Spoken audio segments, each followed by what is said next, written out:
ఏపీలో ఎన్డీఏ కూటమి ఉమ్మడి మేనిఫెస్టోని విడుదల చేసింది. టీడీపీ అధినేత చంద్రబాబు, జనసేన అధినేత పవన్ కళ్యాణ్ మేనిఫెస్టోని విడుదల చేశారు. రైతులకి ఏడాదికి 20,000 పెట్టుబడి సాయం అందిస్తామని మేనిఫెస్టోలో పేర్కొన్నారు. ఆడబిడ్డ నిధి కింద ప్రతి మహిళకు నెలకు 1,500 రూపాయల ఆర్థిక సాయం, బీసీల రక్షణకు ప్రత్యేక చట్టం తెస్తామని ప్రకటించారు. ఎంతమంది పిల్లలున్నా అందరికీ తల్లికి వందనం పేరిట సాయం అందిస్తామన్నారు. ప్రతి ఇంటికి ఉచిత కుళాయి కనెక్షన్ ద్వారా తాగునీరు అందిస్తామని తెలిపారు. సంపద సృష్టించి ప్రజలకు అందిస్తామని, నాలెడ్జ్ ఎకనామీతో ముందుకెళ్తామని వెల్లడించారు. మహిళలకు ఉచిత బస్సు ప్రయాణ సౌకర్యం కల్పిస్తామని వివరించారు. 2047 నాటికి అభివృద్ధి చెందిన ఏపీ లక్ష్యంగా ఎన్డీఏ కూటమి పనిచేస్తుందని స్పష్టం చేశారు. జరిగే విధానం చూస్తే 10 రూపాయలు ఇచ్చి 100 రూపాయలు అలాగే ఇస్తున్నారు, 1000 రూపాయలు దోచేస్తున్నారు. ఆ విధానానికి స్వస్తి చెప్పి సంపద సృష్టించడం తెలిసిన పార్టీలు ఇవి. అటు కేంద్రంలో ఉండే ఎన్డీఏ సంపద సృష్టిస్తూ ఉంది. అదేవిధంగా పవన్ కళ్యాణ్ గారు కూడా సంపద సృష్టించి ఆ సంపద పేదవాళ్ళకి చేర్చాలనేది ఆయన ఆలోచన. ఈ 3 పార్టీలు కూడా కలిసి సంపద సృష్టిస్తాం, ఆదాయాన్ని పెంచుతాం, పెంచిన ఆదాయాన్ని మళ్ళీ పేద ప్రజలకు అందజేస్తాం. అదే సమయంలో హ్యాండ్ హోల్డింగ్ చేసి మనం ఇచ్చిన డబ్బులతో ఎక్కువ ఆదాయాన్ని సంపాదించుకునే మార్గం కూడా చూపిస్తాం. మా సిద్ధాంతం చేపనివ్వడమే కాదు, చేపలు పట్టేది కూడా నేర్పించాలని, దానికి కావలసినటువంటి స్కిల్స్ కానీ వసతులు కానీ ఏర్పాటు చేసి వారిని పైకి తేవాలనేది మా ఆలోచన. దానికోసమే ఈరోజు P4 ఉంది. చాలామంది గుర్తుపెట్టుకోవాలి. ఈరోజు ఎకనామిక్ రిఫార్మ్స్లో P3 అంటే పబ్లిక్ ప్రైవేట్ పార్ట్నర్షిప్తో రోడ్లు వచ్చాయి, ఎయిర్పోర్ట్లు వచ్చాయి, పోర్ట్లు వచ్చాయి, టెలికమ్యూనికేషన్ వచ్చింది, పవర్ వచ్చింది. దీనివల్ల సంపద వచ్చింది, పోటీ పెరిగింది, సమర్థత పెరిగింది.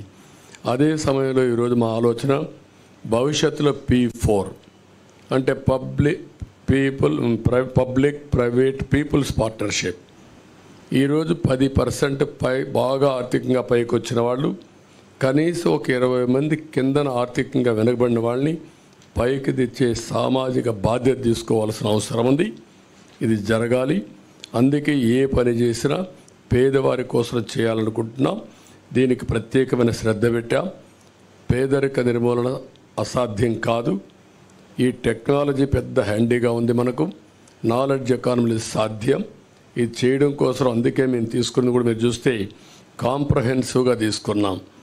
ఇక్కడ కూడా మీరు గుర్తుపెట్టుకోవాల్సింది 2047 చాలామందికి అనుమానం ఉంది. ఎట్లా చేస్తారని చెప్పి మాట్లాడుతున్నారు మా క్రిటిక్స్ అందరూ. సంపద సృష్టించడం తెలిసిన పార్టీ తెలుగుదేశం పార్టీ.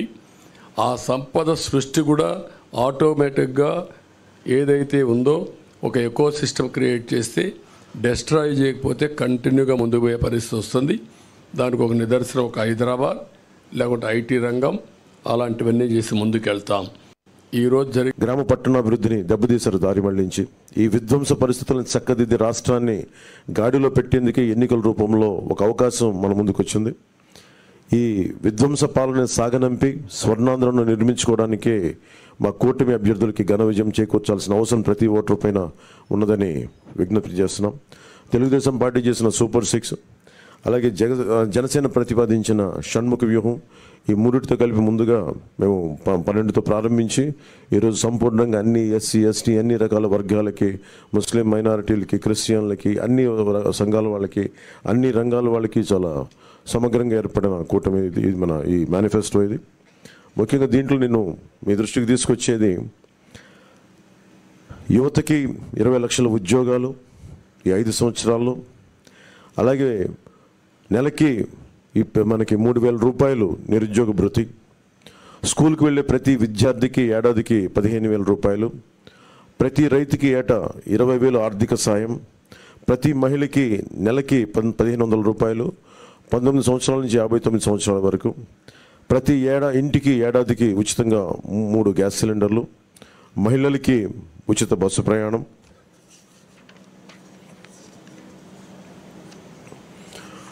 మత్స్యకారులకు సంబంధించి సముద్ర వేట విరామ సమయంలో మత్స్యకారులకు 20,000 రూపాయల ఆర్థిక సాయం, జీవో 2 2017ని రద్దు చేస్తాం. బోట్ల మరమ్మతులకు కానీ ఆధునిక కమ్యూనికేషన్లకు కానీ ఆర్థిక సాయం అందిస్తాం.